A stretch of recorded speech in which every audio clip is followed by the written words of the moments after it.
एक बार फिर से ईरान ने उन्हीं खाड़ी देशों को डराया है जिस पर एक बार कहा गया था कि खाड़ी देशों से जितने भी अमेरिकी जो ठिकाने हैं वो हटा लिए जाएं, वरना उस पर हमला किया जाएगा। एक बार फिर से इस तरह की धमकी दी गई है ईरान की तरफ से, खाड़ी देशों को डराया गया है। ऊर्जा मंत्री बोले हैं, हमसे ज़्यादा तो बत्ती गुल आपकी होगी। नमस्कार, आप देख रहे हैं न्यूज़ 18 का डिजिटल प्लेटफॉर्म। मैं हूं आपके साथ श्रुति श्रीवास्तव। पश्चिम एशिया में ईरान, इजरायल और अमेरिका के बीच चल रहा संघर्ष तेजी से बढ़ गया। अमेरिका और इजरायल की ओर से ईरान पर सीधे हमले किए गए, जिससे जवाब में ईरान ने इजरायल और खाड़ी देशों में मिसाइल हमले शुरू कर दिए। 28 फरवरी से शुरू हुआ यह संघर्ष मंगलवार को 25वें दिन में प्रवेश कर गया और दोनों पक्षों की ओर से बयानों में इतना विरोधाभास है कि ये किसी पहेली की तरह लग रहा है। अब तक क्या क्या हुआ, चलिए हम आपको बताते हैं एक नज़र में। अमेरिका के राष्ट्रपति डोनाल्ड ट्रंप ने ईरान के पावर प्लांट्स पर हमले की समय सीमा बढ़ाकर 5 दिन कर दी। उन्होंने ये भी कहा कि अमेरिका और ईरान के बीच सकारात्मक बातचीत हुई है, जिससे युद्ध खत्म करने का रास्ता निकल सकता है। हालांकि ईरान ने इस दावे को खारिज करते हुए इसे बाजार को प्रभावित करने की रणनीति बताया है। सोमवार को तेल की कीमतों में गिरावट देखी गई, क्योंकि निवेशकों को उम्मीद जगी कि हालात कुछ हद तक शांत हो सकते हैं। दूसरी ओर ईरान ने सऊदी अरब, यूएई और आसपास के देशों पर जवाबी हमले जारी रखे हैं। इन हमलों में ऊर्जा से जुड़े ठिकानों को निशाना बनाया गया, जिससे वैश्विक तेल सप्लाई को लेकर चिंता और ज्यादा बढ़ गई। उधर इजरायल ने भी तेहरान में कई ठिकानों पर हमले किए, जिनमें रिहायशी इलाके भी शामिल हैं। इससे आम नागरिकों की सुरक्षा को लेकर गंभीर सवाल खड़े हो गए। इसी बीच स्ट्रेट ऑफ हॉर्मुज में व्यावसायिक जहाजों पर हो रहे हमलों को लेकर 20 से ज्यादा देशों, जिनमें संयुक्त अरब अमीरात, Britain, France, Germany, Japan, Canada और ऑस्ट्रेलिया के ने संयुक्त बयान जारी कर इन घटनाओं की निंदा की। यह समुद्री रास्ता लगभग बंद हो चुका है, जिससे वैश्विक व्यापार और ऊर्जा आपूर्ति पर बड़ा असर पड़ रहा है। वहीं ईरान की सेना कमान खत्म अल अनबिया के मुख्यालय की ओर से यह भी साफ किया गया है कि अब भी हॉर्मुज का कंट्रोल ईरान के पास ही है। वो फारस की खाड़ी और ओमान की खाड़ी के पानी को नियंत्रित कर रहा है। वहीं इजरायल ने लेबनान में हमले तेज कर दिए हैं।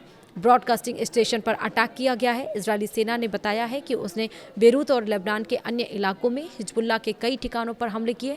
आईडीएफ ने सोशल साइट एक्स पर कहा है कि उसने हिजबुल्लाह के नियंत्रण में चल रहे एक ब्रॉडकास्टिंग स्टेशन और रदवान फोर्स यूनिट के मुख्यालय को निशाना बनाया है। सेना के मुताबिक रात भर बेरूत और लेबनान के अन्य क्षेत्रों में हिजबुल्लाह के ढांचे पर लगातार हमले किए गए हैं। वहीं ईरान से ज्यादा खाड़ी देश एनर्जी की चिंता कर रहे हैं। दरअसल पश्चिम एशिया में बढ़ते तनाव के बीच ईरान के ऊर्जा मंत्री अब्बास अलियाबादी ने कहा है कि उनका देश क्षेत्र के अन्य देशों की तुलना में ऊर्जा ढांचे पर हमलों के प्रति कम संवेदनशील है। मंगलवार को सरकारी टीवी को दिए गए इंटरव्यू में उन्होंने कहा कि हम कई जगहों पर फैले हुए तरीके से बिजली पैदा करते हैं, जबकि फारस की खाड़ी के देशों और इजरायल में बिजली उत्पादन केंद्रीकृत है और इसलिए ज़्यादा कमज़ोर है। उनका ये भी कहना है कि इसी वजह से ईरान का ऊर्जा तंत्र हमलों की स्थिति में ज़्यादा सुरक्षित माना जाता है।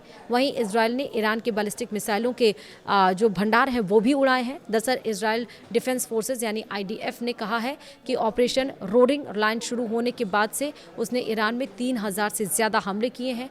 आईडीएफ के मुताबिक हाल के हमलों में आईआरजीसी के कमांड सेंटर, हथियार भंडारण केंद्र और एयर डिफेंस सिस्टम को निशाना बनाया गया। सेना ने बताया कि रात में 50 से ज़्यादा अतिरिक्त ठिकानों पर हमले किए गए हैं। इनमें बैलिस्टिक मिसाइलों के भंडारण और लॉन्च से जुड़े स्थान भी शामिल थे। आईडीएफ का कहना है कि ईरान की सैन्य क्षमताओं को कमज़ोर करने के लिए यह अभियान लगातार जारी है। वहीं आईआरजीसी ने भी अमेरिका के रडार को उड़ाया है। बहरीन में ये तैनात थे। दरअसल इस्लामिक रिवॉल्यूशनरी गार्ड कॉर्प्स ने आईआरजीसी ने दावा किया है कि उसने बहरीन में अमेरिका के 2 महत्वपूर्ण रडार सिस्टम को निशाना बनाया है। ईरानी सैन्य इकाई ने पहले और बाद की सैटेलाइट तस्वीरें जारी करते हुए कहा, हमले में पैट्रियट AN यानी MPQ-65 फायर कंट्रोल रडार और TPS-75 अर्ली वार्निंग रडार को नुकसान पहुंचा है और इन तस्वीरों में रडार सिस्टम पर स्पष्ट क्षति दिखाई गई है। आईआरजीसी का कहना है कि ये दोनों सिस्टम मिसाइलों का पता लगाने और उन्हें रोकने के लिए बेहद अहम होते हैं और इन तस्वीरों की पुष्टि भी की गई है। फिलहाल इसी के साथ ही इस वीडियो में इतना ही।